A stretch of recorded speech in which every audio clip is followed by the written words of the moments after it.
जी गुका IAS पर आप सभी का स्वागत है। मैं हूं आपके साथ सुमंत शाह। आज की क्लास में हम लोग घटना चक्र के जो बचे हुए क्वेश्चन हैं उसको कंटिन्यू करने वाले हैं। पिछले सेक्शन में आपने लगभग 50 क्वेश्चन को कर लिया था। ठीक है, तो घटना चक्र की ये सीरीज आपको मिल रही है और इसमें हम लोग घटना चक्र पूर्वावलोकन को बिल्कुल सही तरीके से तैयार कर रहे हैं। तो आप अपने घटना चक्र को मेरे साथ यहाँ पे तैयार कर सकते हैं, और घटना चक्र अगर आप नहीं भी लेते हैं तो भी आप यहाँ पे मेरे साथ कर सकते हैं। एग्जाम के लिए आपको 7 से 8 बार घटना चक्र को पढ़ना है, यूपीपीसीएस आरओ के लिए। तो आइए शुरुआत करते हैं फिर जल्दी से चीज़ों को। 50 नंबर क्वेश्चन से शुरुआत करते हैं। पूर्व वैदिक आर्यों का धर्म प्रमुखतः कैसा था? तो पूर्व वैदिक आर्य की बात की जा रही है, और पूर्व वैदिक आर्य जो थे वो लोग यज्ञ को और प्रकृति पूजा को विशेष महत्व देते थे। इसलिए ऑप्शन नंबर सी यहाँ पे सही हो जाएगा। आपको भक्ति नहीं होगा। मूर्ति पूजा और यज्ञ, मूर्ति पूजा के साक्ष्य वैदिक आर्य में तो नहीं मिलते हैं। सिंधु घाटी सभ्यता में तो मूर्ति पूजा थी, लेकिन यहाँ नहीं है। प्रकृति पूजा और भक्ति, यहाँ पे भक्ति की बहुत संकल्पना नहीं है, तो इसीलिए डी ऑप्शन भी नहीं होगा। सी ऑप्शन यहाँ पे बिल्कुल सही है। तो वैदिक आर्य जो है ये प्रकृति पूजा को विशेष महत्व देते थे। तो प्रकृति पूजा और साथ ही साथ यज्ञ, बलि, ये सब इनकी विशेषता है। ठीक है, चलिए नेक्स्ट क्वेश्चन को देखते हैं। Question number 51। ऋग वैदिक काल में जनता निम्न में मुख्यतः किस में विश्वास करती थी? तो इस काल में जो जनता है ये मुख्यतः मूर्ति पूजा तो है ही नहीं, एकेश्वरवाद। हालांकि एक शब्द आपको मिलता है, एकम शत विप्र बहुधा वदंती, ये ऐसे शब्द आपको मिलते हैं। एक ही प्रकार के सत्य हैं जो विप्र अलग अलग बोलते हैं, ज्ञानी अलग अलग तरीके से बोलते हैं, लेकिन फिर भी ये एकेश्वरवाद को हम नहीं मान सकते।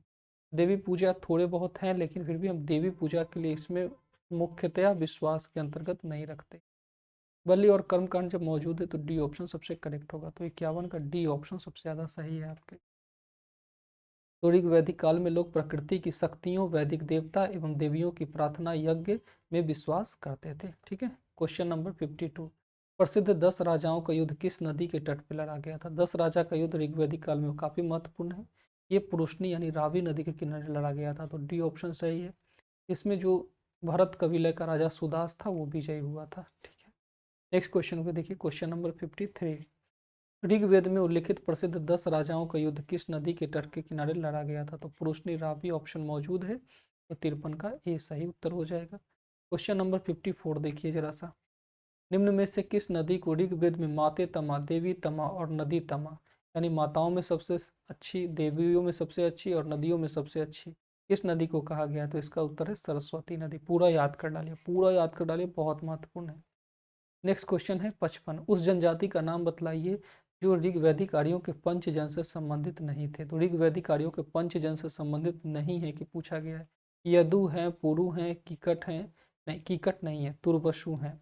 तो यदु, दुह्यु, पुरु, अनु और तुर्बसु, यदु, दुह्यु, पुरु, अनु और तुर्बसु, ये ऋग वैदिक आर्य के पंचजन कहलाते हैं। कीकट इसमें नहीं है, इसलिए डी ऑप्शन बिल्कुल सही हो जाएगा आपका। नेक्स्ट क्वेश्चन है क्वेश्चन नंबर 56। प्राचीन काल में आर्यों के जीविकोपार्जन का मुख्य साधन क्या था? कृषि ये करते ही थे, शिकार भी करते थे, लेकिन दोनों में अगर पूछा जाए कृषि और शिकार में कौन ज़्यादा करते थे, तो कृषि यहाँ पे हो जाएगा इनका उत्तर। तो 56 का ये बिल्कुल सही हो जाएगा। देखिए, आर्य संस्कृति मूलतः पशुपालक और कृषक संस्कृति रही, यानी पशुपालन भी है, कृषक भी है, दोनों है। ऋग वैदिक कार्य में कई मंत्रों में कृषि और उसके कार्यकलापों का वर्णन है। अच्छी कृषि के लिए वर्षा की कामना की गई है, तथा पशुओं को चराने और पालने के अनेक स्थलों का वर्णन है। उत्तर वैदिक काल तो मुख्यतः कृषि प्रधान ही था, तो इसलिए आपके लिए ये महत्वपूर्ण है। नेक्स्ट क्वेश्चन है क्वेश्चन नंबर 57। ऋग्वेद में उल्लिखित यव शब्द किस कृषि उत्पाद हेतु प्रयुक्त किया जाता था? तो यव जो है ये जौ के लिए इस्तेमाल होता था। चावल के लिए जो शब्द था वो था व्रीहि। ठीक है, तो जौ आपका यव के लिए इस्तेमाल होता था। नेक्स्ट क्वेश्चन है क्वेश्चन नंबर 58। इसमें तो नाम ही दिए गए हैं। व्रीहि के लिए आप लगाएंगे चावल, मुदक यानी मूंग, यव जो है ये जौ, और इक्षु यानी गन्ना। इस अनुसार कूट करेंगे तो ऑप्शन डी जो है आपका बिल्कुल सही हो जाएगा। आपका ए का 2 इस तरीके से आप लगा सकते हैं। ए का 2 यहाँ पर देख सकते हैं। तो यहाँ देखिए दिया हुआ भी है। व्रीहि का अर्थ होता है चावल, मुदक मूंग को कहते थे, यव जौ को, और इक्षु गन्ना को कहते थे। तो इसको बहुत अच्छी तरीके से मेमोराइज कर डालिए। ऋग्वैदिक पर्णी किस वर्ग के नागरिक थे? जो पर्णी है वो किस वर्ग के नागरिक थे भाई? पुरोहित नहीं है ये, लोहार नहीं है, स्वर्णकार नहीं है, ये व्यापारी लोग थे। और इन्हें वेकनाट यानी सूदखोर कहा गया है। ब्याज बहुत अधिक लेते थे, लोन देते थे, ब्याज बहुत अधिक लेते थे, इन्हें वेकनाट या सूदखोर कहा गया है, ये भी याद कर लीजिए। क्वेश्चन नंबर 60 को देखिए भाई, वैदिक युग में प्रचलित लोकप्रिय शासन प्रणाली क्या थी? निरंकुश था? नहीं, बहुत अर्थ में तो निरंकुश नहीं है। निरंकुश का अर्थ होता है किसी की बात ही ना माने, लेकिन ये लोग सभा और समिति के जरिए थोड़ी बहुत बातें लोगों की भी सुनते थे। ठीक है, तो इसलिए निरंकुश नहीं कर सकते हैं। प्रजातंत्र नहीं था, प्रजा का शासन नहीं था। गणतंत्र में राजा का चुनाव होता है, तो ये भी नहीं था। वंश परंपरागत राजतंत्र इसके लिए सबसे अच्छा तंत्र है। तो वैदिक काल में प्रचलित लोकप्रिय शासन प्रणाली वंश परंपरागत राजतंत्र प्रणाली थी, यद्यपि जनता द्वारा चुनाव के भी कुछ उदाहरण देखने को मिलते हैं। नेक्स्ट क्वेश्चन है क्वेश्चन नंबर 61, वैदिक युगीन सभा क्या थी भाई? तो वैदिक युगीन सभा जो थी गांव के लोगों की व्यावसायिक संस्था थी? नहीं। राज दरबार होता था? नहीं। ये एक प्रकार का सीमित मंत्री स्तर मंत्री परिषद कहा जा सकता है, जिसमें राजा जो है लोगों की बातों को सुनता था। इसमें कुछ विशिष्ट गणमान्य लोग आते थे। राज्य के समस्त लोगों की राष्ट्रीय सभा थी? नहीं, इसमें कुछ ही लोग आते थे। तो सी ऑप्शन बिल्कुल सही हो जाएगा 61 का। वैदिक काल में सभा और समिति नामक दो संस्थाएं राजा की निरंकुशता पर नियंत्रण रखती थी। संभवतः सभा कुलीन या वृद्ध मनुष्यों की संस्था थी, जिसमें उच्च कुल में उत्पन्न व्यक्ति ही भाग ले सकते थे। नेक्स्ट क्वेश्चन है क्वेश्चन नंबर 62, किस वेद में सभा और समिति को प्रजापति की दो पुत्रियां कहा गया है? तो प्रजापति की दो पुत्रियां यानी सभा और समिति विशेष महत्व वाले भी हैं। अथर्व वेद में ऐसी चर्चा मिलती है, तो याद कर डालिए, अथर्वा वेद में ऐसी चर्चा मिली है कि सभा और समिति प्रजापति की दो पुत्रियां हैं। नेक्स्ट क्वेश्चन को देखिए, क्वेश्चन नंबर 63, ऋग वैदिक जन सभा जो न्यायिक कार्यों से संबंधित थी, न्यायिक कार्यों से संबंधित होने की बात की जा रही है, तो यह है सभा। इसमें गणमान्य व्यक्ति जो है वही भाग लेते थे, कुछ प्रमुख व्यक्ति भाग लेते थे। तो सभा और समिति एवं विदत ऋग वैदिक कालीन जनतांत्रिक संस्थाएं थी। इस सभा में इसमें संस्थाओं में सभा जो है वो न्यायिक कार्य से संबंधित थी। ऋग्वेद में सभा का 8 बार उल्लेख हुआ है, तो 8 बार उल्लेख ऋग्वेद में केवल और केवल सभा का हुआ है। ये बहुत महत्वपूर्ण है, याद कर लीजिए। 64 नंबर क्वेश्चन को देखिए, आयुर्वेद अर्थात जीवन का विज्ञान उल्लेख सर्वप्रथम कहाँ मिलता है? तो इसमें चिकित्सा है, इसका उद्योग अर्थव्यवस्था में मिलता है। तो चिकित्सा का आपका अर्थव्यवस्था चिकित्सा का जिक्र आपका मिलता है अथर्वा वेद में, इसलिए आपका इसका उत्तर हो गया अथर्वा वेद। नेक्स्ट क्वेश्चन को देखिए, अथर्वा व्याख्या, पहले व्याख्या देख लीजिए। अथर्वा वेद में समान मनुष्यों के विचारों और अंधविश्वासों का विवरण मिलता है। इसमें विविध विषयों जैसे रोग निवारण, समन्वय, राजभक्ति, विवाह और प्रणय गीतों आदि के विवरण सुरक्षित किए गए हैं। नेक्स्ट क्वेश्चन है क्वेश्चन नंबर 65, ऋग वैदिक धर्म क्या था? बहुदेववादी बिल्कुल था, इसमें कई सारे देवते हैं, अलग अलग प्रकृति को इसने दैवीकरण किया था। एक ईश्वरवादी बिल्कुल नहीं है, हालांकि हमने कहा एकम शत विप्र बहुधा वदंती 10वें मंडल में मिलता है। अद्वैतवादी नहीं था, निवृत्त मार्गी भी नहीं था। तो ऋग वैदिक में हमें प्रथम दृष्टया तो पॉलिथिज्म यानी बहुदेववाद के दर्शन होते हैं। आर्य विभिन्न देवताओं में अस्तित्व में विश्वास करते थे। वैदिक देवताओं के 3 वर्ग थे, द्विस्थन यानी आकाश के देवता, अंतरिक्ष के देवता और पृथ्वी के देवता। इन देवताओं की स्तुति करते समय वैदिक ऋषि जब जिस देवता की स्तुति करते थे उसे ही प्रमुख या सर्वश्रेष्ठ देवता कहते हैं। इसे एकैक्यवाद भी कहा जाता है। इसके अलावा ऋग्वेद में एकम शत बहुधा वदंती कहकर एकेश्वरवाद का भी समर्थन किया गया है। ऋग्वेद में आर्यों के प्रधान देवता प्राकृतिक शक्तियों के प्रतिनिधि थे, जिनका मानवीकरण किया गया है। नेक्स्ट क्वेश्चन है, सर्वाधिक ऋग वैदिक सूक्त किससे समर्पित है? तो सर्वाधिक ऋग वैदिक सूक्त जो है वो इंद्र को समर्पित है, 250 सूक्त इनको मिलते हैं। बाकी अग्नि को 200 मिलता है, तो इंद्र के बाद अग्नि होते हैं, इसके बाद वरुण देवता होते हैं। तो ऋग्वेद में इंद्र का वर्णन सर्वाधिक प्रतापी देवता के रूप में किया गया है, जिसमें 250 सूक्त समर्पित है। यह ऋग्वैदिक काल में सर्वाधिक लोकप्रिय देवता थे। इंद्र को आर्यों का युद्ध नेता तथा वर्षा का देवता माना जाता है। इंद्रदेव में अग्नि को 200 सूक्त ऋग्वेद में अग्नि को 200 सूक्त समर्पित है, वह इस काल के दूसरे सर्वाधिक महत्वपूर्ण देवता थे। 66 का बी ऑप्शन यहाँ पे बिल्कुल करेक्ट हो जाता है। क्वेश्चन नंबर 67 को देखिए, इसे ऋग्वेद में युद्ध का देवता समझा जाता है? तो इंद्र ऑप्शन में है ही, बिल्कुल करेक्ट है। तो 67 का बी ऑप्शन यहाँ पे राइट हो जाएगा। क्वेश्चन नंबर 68 को देखिए, ऋग्वेद में सर्वाधिक संख्या में मंत्र कितने संबंधित है? तो ये इंद्र है, इंद्र ऑप्शन में नहीं है, इसलिए इंद्र के बाद अग्नि है, तो अग्नि ऑप्शन नंबर ए में मौजूद है, तो इंद्र के बाद अग्नि ऑप्शन लगा दीजिए। सर्वाधिक संख्या में मंत्र इंद्र को समर्पित है, किंतु वह इस प्रश्न के विकल्प में नहीं है, इसलिए भाई 200 सूक्तों वाला अग्नि जो है इसका उत्तर हो जाएगा। नेक्स्ट क्वेश्चन है 69 नंबर क्वेश्चन, ऋग्वेद के सर्वाधिक मंत्र किस वैदिक देवता को समर्पित है? तो ऋग्वेद के जो सर्वाधिक मंत्र है वो इंद्र को समर्पित है, और मंत्रों की संख्या है 250। याद कर डालिए पूरा। क्वेश्चन नंबर 70 को देखिए। क्वेश्चन नंबर 70, वैदिक देवता इंद्र के विषय में विचार कीजिए। झंझावात के देवता थे, बिल्कुल। पापियों को दंड देते थे, सही है, लेकिन देखते हैं। नैतिक व्यवस्था के संरक्षक थे, नहीं, ये वरुण का काम था, मरुत का काम था, वरुण देवता का काम था।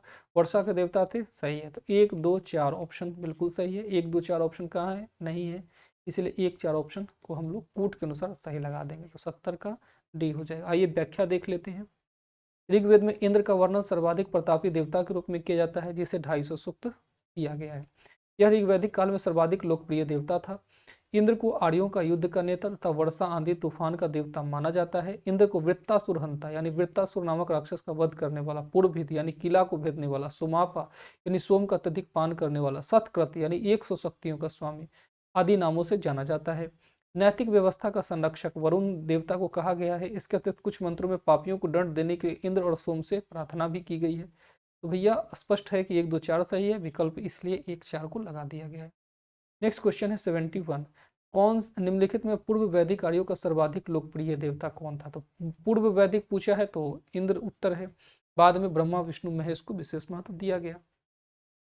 क्वेश्चन नंबर 72 देखिए, वैदिक देव मंडल में निम्न में से कौन देवता युद्ध का देवता माना जाता है? युद्ध का देवता तो इंद्र ही थे, इंद्र बी में ऑप्शन में मौजूद है।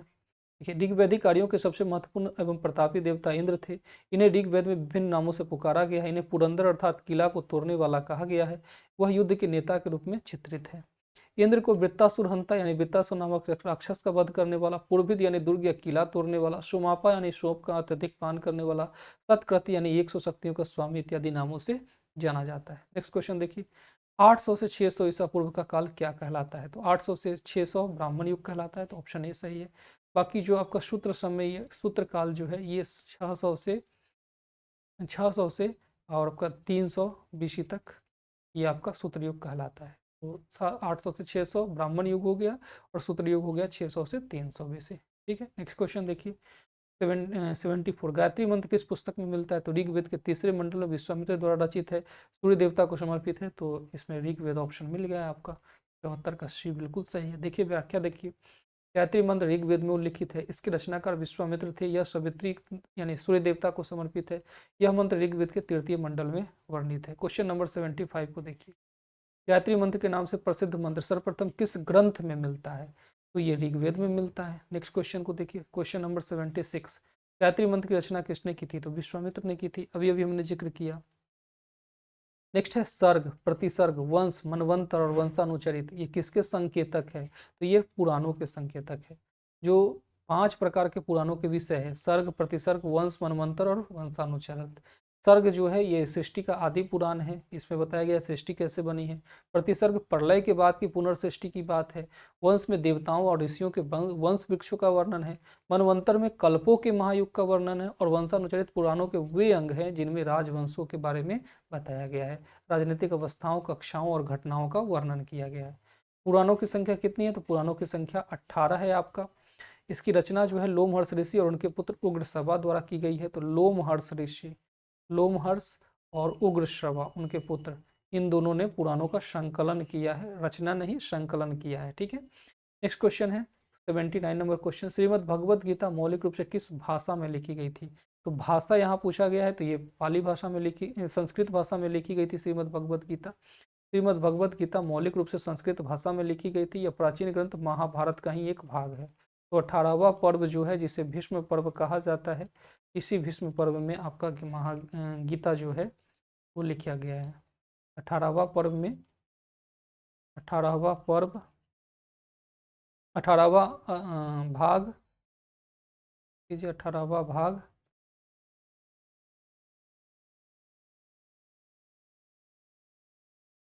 और भीष्म पर्व, इसी में गीता का जिक्र किया गया है। ठीक है, नेक्स्ट क्वेश्चन है क्वेश्चन नंबर 80, महाभारत मूलतः किस रूप में जानी जाती है? तो इसे मूल रूप में कहते थे जय संहिता।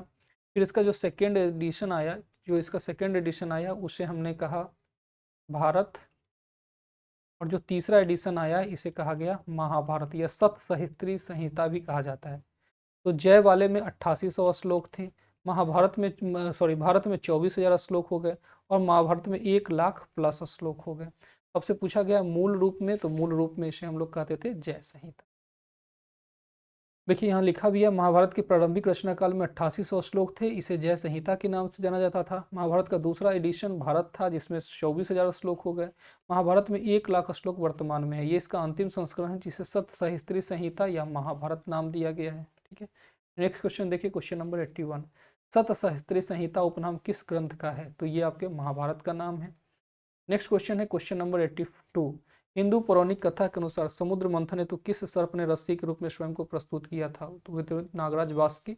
आप प्रयागराज आएंगे हमारे, तो प्रयागराज में वहाँ पे नाग वासुकी का मंदिर भी है। अभी सेक्टर 7 में है, कुंभ महाकुंभ के दरमियान, तो वहाँ पर नाग वासुकी मंदिर को प्रमोट भी किया जा रहा है। तो हिंदू पौराणिक कथा के अनुसार जब समुद्र मंथन हुआ तो इन्हीं नागराज वासुकी ने अपने को रस्सी के रूप में प्रयुक्त किया था। मद्राचल पर्वत को चर्निंग रॉड बनाया गया था और समुद्र मथनी के रूप में। ठीक है, तो समुद्र मंथन हुआ था, इसमें विष और अमृत की कहानी आप लोग जानते ही हैं। Question number 83। किस काल में अछूत की अवधारणा स्पष्ट रूप से उद्धृत हुई थी? तो अछूत जो है, यह धर्मशास्त्र के युग में आया था। धर्मशास्त्रों के समय सूत्र काल भी कहा जाता है। 4 वर्ण ब्राह्मण, क्षत्रिय, वैश्य और शूद्र के अतिरिक्त समाज में अनेक जातियों अम्बष्ट, उग्र, निषाद, मागध, वैदेहक, रथकार आदि का अनुलोम और प्रतिलोम विवाह के फलस्वरूप आविर्भाव हुआ। पाणिनि ने 2 प्रकार के शूद्रों का उल्लेख किया है। जो पाणिनि थे, उन्होंने अष्टाध्यायी नामक पुस्तक लिखी है, उनमें 2 प्रकार के शूद्रों का उल्लेख किया है, निर्वासित और अनिर्वासित।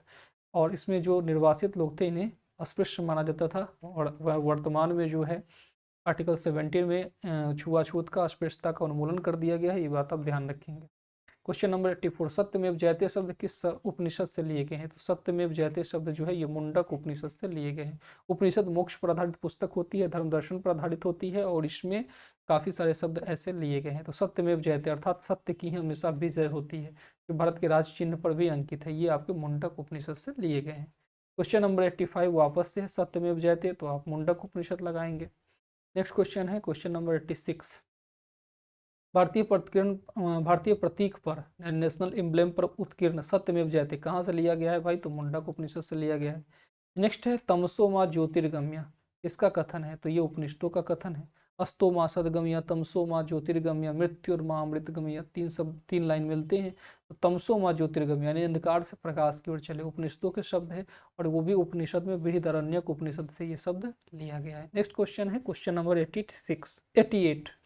किस उपनिषद का शाब्दिक अर्थ सफेद घोड़ा है? तो एक उपनिषद है श्वेताश्वर उपनिषद, उसी का अर्थ होता है श्वेत घोड़ा। इसमें कठोपनिषद नहीं है, छंदोग्य नहीं है, ईशोपनिषद नहीं है, तैतरीय नहीं है, तो ऑप्शन ई बिल्कुल यहाँ पे करेक्ट हो जाता है। तो सफेद घोड़ों द्वारा खींचा गया, यानी मोक्ष की बात की जाती है श्वेताश्वर उपनिषद में। नेक्स्ट क्वेश्चन है क्वेश्चन नंबर 89। सत्यकाम जाबाल की कथा जो अनब्याही माँ होने के लांछन को चुनौती देती है, इसमें उल्लिखित है? तो छांदोग्य उपनिषद में। ये कहानी क्या है? इसमें सत्यकाम जाबाल नाम के एक ऋषि रहते हैं। जब वो बाल्यावस्था में होते हैं, तो जब अपने गुरु के पास शिक्षा के लिए जाते हैं, तो उनके गुरु कहते हैं पहले गोत्र का पता करके आओ। वो अपने माँ से पूछते हैं मेरे गोत्र क्या है। उनकी माँ ने कहा कि गुरु को कहना कि मेरी माँ ने अपने कर्म करते हुए मुझे जन्म दिया है, तो इसलिए मेरे गोत्र का पता नहीं है, और मेरा कर्म ही मेरा गोत्र है। वो जाकर के अपने गुरु को कहते हैं, और गुरु ने उन्हें शिक्षा दिया था। एक्चुअली उनकी माँ जो है वो एक वैश्या थी। तो इस तरीके से जो सत्यकाम जाबाल की कथा है, ये छांदोग्य उपनिषद में आपको देखने को मिलती है। तो 89 का सी ऑप्शन बिल्कुल सही है। क्वेश्चन नंबर 90 को देखिए, ऋग्वेद की मूल लिपि पूछी गई है। ऋग्वेद जो है लिपि की बात की गई है। 2 शब्द होती है, एक होती है लिपि, और एक लिपि के अंतर्गत कई भाषा आती है। तो लिपि की बात किया जाए तो ऋग्वेद की मूल लिपि ब्राह्मी थी। इसमें 10 मंडल है और 1028 सूक्त है। ऋग्वेद के पुरोहित को होती या होत्रा कहा जाता था। नेक्स्ट है क्वेश्चन नंबर 91। वैदिक कर्मकांड में होता का संबंध किससे है? तो ये ऋग्वेद से संबंधित है। नेक्स्ट क्वेश्चन है 92। अवेस्ता और ऋग्वेद में समानता है। अवेस्ता और ऋग्वेद में समानता है। अवेस्ता कहाँ से है भाई? तो अवेस्ता ईरान से संबंधित होता है। कुछ भाषिक समानता दोनों में मिलती है। अवेस्ता ईरान से संबंधित है, जबकि ऋग्वेद का संबंध आर्यों से था। क्वेश्चन नंबर 93 को देखिए, वैदिक काल में किस जानवर को अघन्या माना गया है? तो अघन्या का अर्थ होता है जो वध करने योग्य न हो। तो गाय को ऐसा माना जाता था। हालांकि किसी अतिथि के आगमन पर गाय के मारे जाने की भी जिक्र देखने को मिलता है। ठीक है, तो ये भी आपको देखने को मिलती है। क्वेश्चन नंबर 95 को देखिए,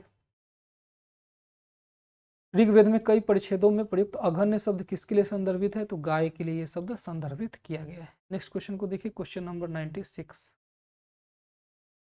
ऋग वैदिक कालीन आर्यों और सिंधु घाटी के लोगों की संस्कृति के बीच अंतर के संबंध में कौन सा कथन सही है? आर्य और सिंधु घाटी के लोगों को देखना है।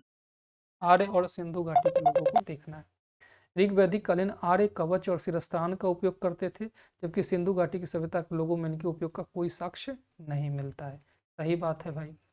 ऋग वैदिक कालीन आर्यों को स्वर्ण, चांदी और ताम्र का ज्ञान था, जबकि सिंधु घाटी के लोगों को केवल ताम्र और लौह का ज्ञान था। गलत बात है, लोहा का ज्ञान तो इनको है नहीं। ऋग वैदिक कालीन आर्यों ने घोड़े को पालतू बना लिया था, जबकि इस बात के कोई साक्ष्य नहीं है कि सिंधु घाटी के लोग इस पत्थर को जानते थे। सिंधु घाटी के लोग इस पत्थर को बिल्कुल जानते थे, तो ये भी स्टेटमेंट आपका गलत है। तुरकोटरा आपको याद होगा, वहां से घोड़े के साक्ष्य मिले हैं ना। तो केवल ऑप्शन ए सही है, तो केवल ए सही है। 96 का ए ऑप्शन सही। देखिए 97 नंबर क्वेश्चन को देखिए जरा सा। ऋग वैदिक काल के प्रारंभ में निम्न में किसे महत्वपूर्ण मूल्यवान संपत्ति समझा जाता था? प्रारंभ की बात की गई है, तो प्रारंभ में पशुओं को विशेष महत्व था, बाद में भूमि को। तो बी में गाय ऑप्शन यहाँ बिल्कुल सही है। गाय को विशेष महत्व यहाँ दिया जाता था। इसके लिए अघन्या शब्द मिलता है, यानी जिसका वध न करने योग्य हो। नेक्स्ट क्वेश्चन को देखिए, क्वेश्चन नंबर 98। सिंधु घाटी सभ्यता। सिंधु घाटी सभ्यता कैसी थी भाई? सूची 1 है, 2 है, मिलन करना है। सिंधु घाटी सभ्यता एक नगरीय सभ्यता थी। उत्तर वैदिक समाज जो है ये एक कृषक समाज था। ऋग वैदिक समाज चारागाह आधारित था और मध्यकाल जमींदारी आधारित थी। तो ए का 4 मिलाएंगे, ए का 4 दो जगह है, यानी बी और सी कटा। फिर उत्तर वैदिक समाज बी का 3, बी का 3 केवल एक जगह है, तो डी ऑप्शन बिल्कुल करेक्ट है। ए ऑप्शन यहाँ पे एलिमिनेट हो गया। देखिए सिंधु घाटी सभ्यता जो थी नगरीय थी, उत्तर वैदिक समाज कृषक था, ऋग वैदिक समाज चारागाह वाले थे, मध्यकाल जमींदारी वाले। क्वेश्चन नंबर 99 को देखिए। प्राचीन भारतीय समाज के प्रसंग में निम्नलिखित शब्दों में कौन सा शब्द शेष 3 के वर्ग का नहीं है? तो कुल, वंश, गोत्र, ये तीनों जो है परिवार से संबंधित है, जबकि कोष जो है ये धन से संबंधित है। आपसे अलग पूछा है तो कोष बिल्कुल यहाँ पे अलग हो जाएगा। संस्कारों की संख्या कितनी है भाई? तो 16 संस्कारों की जिक्र मिलती है। नेक्स्ट क्वेश्चन को देखिए। नेक्स्ट क्वेश्चन को देखिए जरा सा, पूछा जा रहा है। अच्छा ये देखिए, धर्म सूत्र में संख्या 40 मिलती है। मनु ने गर्भाधान से मृत्यु पर्यंत 13 संस्कार का उल्लेख किया है। बाद की स्मृतियों में 16 संस्कार की स्वीकार की गई है। नेक्स्ट क्वेश्चन है, जीविकोपार्जन हेतु वेद वेदांग पढ़ाने वाला अध्यापक क्या कहलाता था? तो वेद वेदांग को पढ़ाने वाला उपाध्याय कहलाता था। जीविकोपार्जन हेतु वेद वेदांग पढ़ाने वाला अध्यापक उपाध्याय कहलाता था। आचार्य गुरुकुल की स्थापना करके अपने शिष्यों को पढ़ाता था तथा कोई फीस नहीं लेता था, किंतु शिष्य द्वारा दी गई दक्षिणा से उसका जीवन निर्वाह होता था। इस तरीके से घटना चक्र को आपने वैदिक काल वाले को भी आपने पूरी तरीके से कंप्लीट कर दिया है। और इसको बहुत अच्छी तरीके से इसका रिवीजन करें, और 3-4 बार, कम से कम 7-8 बार आपका घटना चक्र पढ़ा जाना चाहिए आपके आरओआर और यूपीपीसीएस के लिए। चलिए, तो ये क्लास आपको प्रतिदिन 6 बजे शाम को मिल जाती है। 7 बजे आपको करंट अफेयर्स की क्लास भी मिल जाएगी, और 5 बजे आपका थ्योरी सेक्शन भी चल रहा है। और आपको मैं ये बता दूं, जो प्रीमियम बैच के लिए भी ऑप्शन आपके पास अवेलेबल रहता है। साथ ही साथ एक चीज़ और आप ध्यान रखिएगा, एक भूगोलवी एक चैनल हमने लॉन्च किया है, जिस पर आपकी ज्योग्राफी से रिलेटेड सारी क्लासेस जो हैं अवेलेबल होंगी। तो उसका लिंक जो है आपके हमारे चैनल पे भी मिल जाएगा, और डिस्क्रिप्शन में भी इसकी लिंक है। तो चलिए, आज के लिए इतना ही, मिलते हैं अगली क्लास में। तब तक के लिए बहुत बहुत धन्यवाद।